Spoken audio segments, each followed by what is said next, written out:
When This Is Spinal Tap first hit theaters in 1984, few expected it to become one of the most influential comedies ever made. What started as a parody of heavy metal excess evolved into a cult classic that blurred the line between fiction and reality. From improvised madness to real-life rockers blushing at its accuracy, here are 20 fascinating facts about the movie that still go to 11.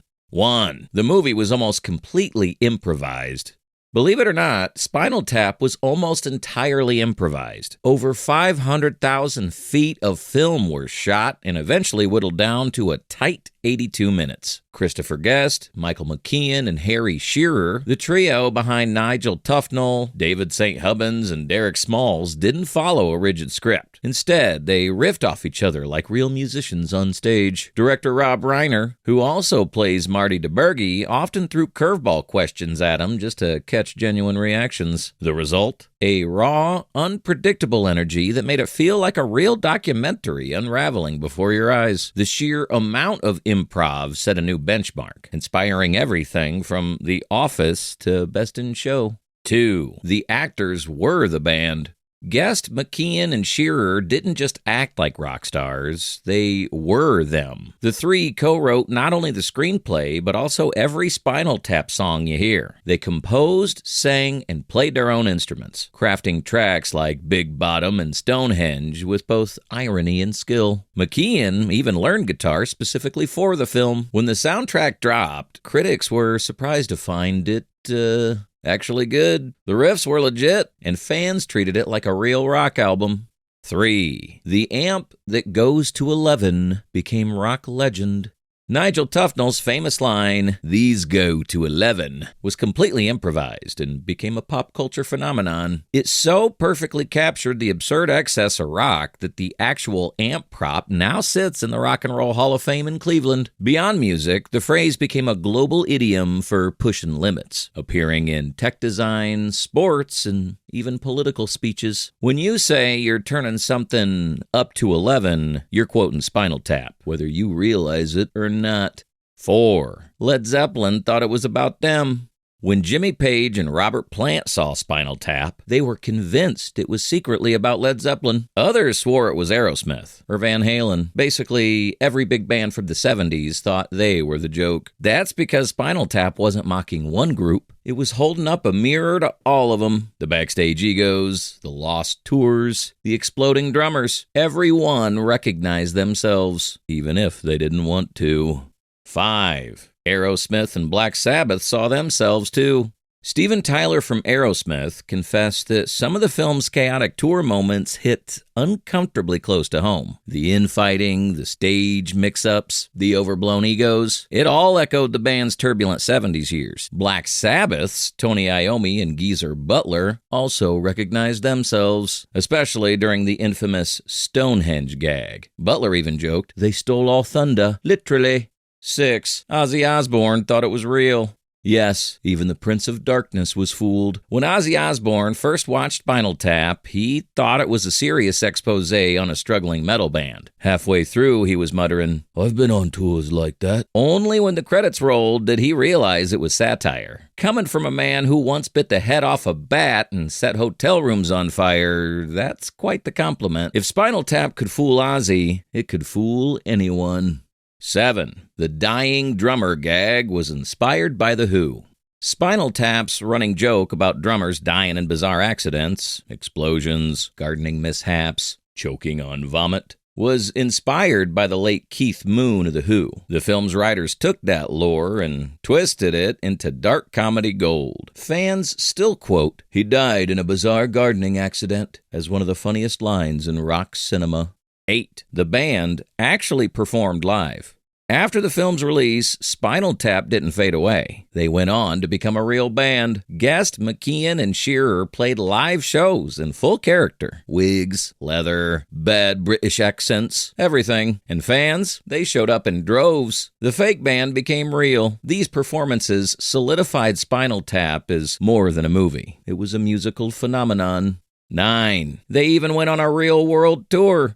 To promote their second album, hilariously titled Break Like the Wind, Spinal Tap launched a legit world tour. They played sold-out venues, appeared on SNL, and even released a behind-the-scenes special. By that point, they weren't rock stars parody anymore. They were rock stars. 10. Rob Reiner was forced to appear on screen. Director Rob Reiner initially had no intention of appearing in the film. The studio, however, wanted a recognizable presence to anchor the story. Thus, Marty DiBergi, the naive, eager documentarian, was born. Reiner's performance gave the mockumentary a grounding presence. His awkward interviews and deadpan delivery made the insanity around him feel even more believable. Ironically, studio interference turned out to be one of the best creative choices. 11. Billy Crystal and Dana Carvey were the mimes. In one of the film's most blink-and-you-miss-it cameos, future comedian giants Billy Crystal and Dana Carvey show up as mime waiters during a record label party. They had no lines, just silent, exaggerated expressions, but their brief presence adds to the movie's surreal humor. Reiner, friends with both from his Saturday Night Live days, invited them to join in for the fun. Spotting them on rewatch feels like finding a hidden Easter egg for comedy fans. 12. Their fan club outgrew some real bands.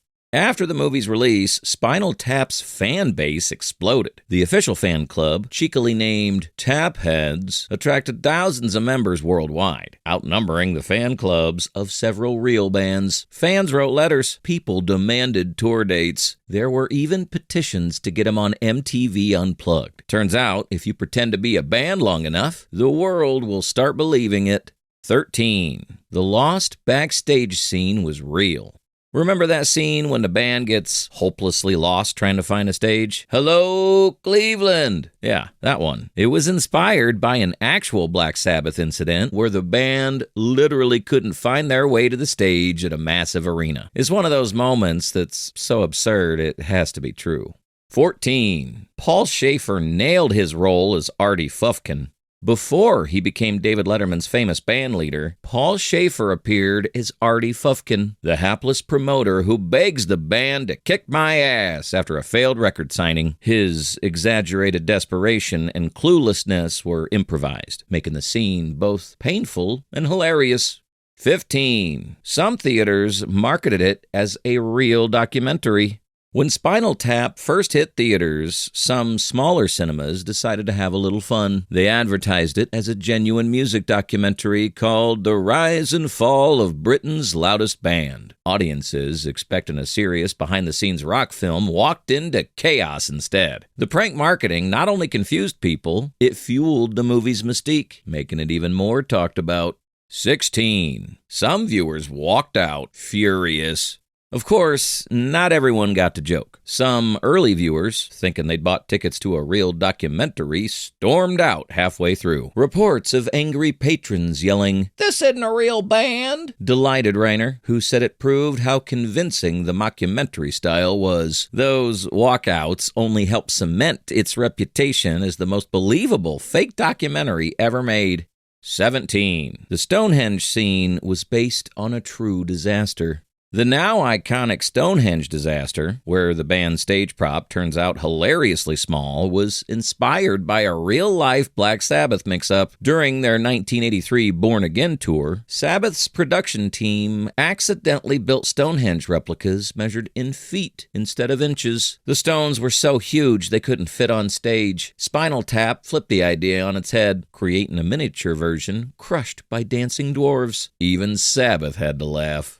18. Nigel's guitar solo was pure improv. Christopher Guest's over-the-top solo during the Jazz Odyssey performance wasn't rehearsed at all. He improvised the entire thing live on set. Feedback, weird finger moves, and all. It's one of those moments that shows just how musically talented Guest actually is. The performance walks a perfect line between virtuosity and absurdity, much like the film itself. 19. The Library of Congress preserved it forever. In 2002, the Library of Congress added This Is Spinal Tap to the National Film Registry, calling it culturally, historically, or aesthetically significant. That means it's officially recognized alongside Casablanca and Citizen Kane. Not bad for a fake band that couldn't find the stage entrance. 20. Turn It Up to 11 became everyday language. Perhaps the film's biggest legacy is linguistics. The phrase, turn it up to 11, has entered the dictionary as shorthand for going beyond the limit. Used in everything, from advertising slogans to NASA press releases. If you love these wild Spinal Tap facts, hit that like button, subscribe for more behind-the-scenes legends, and drop your favorite moment in the comments below. Keep rocking, stay loud, and remember, always turn it up to 11.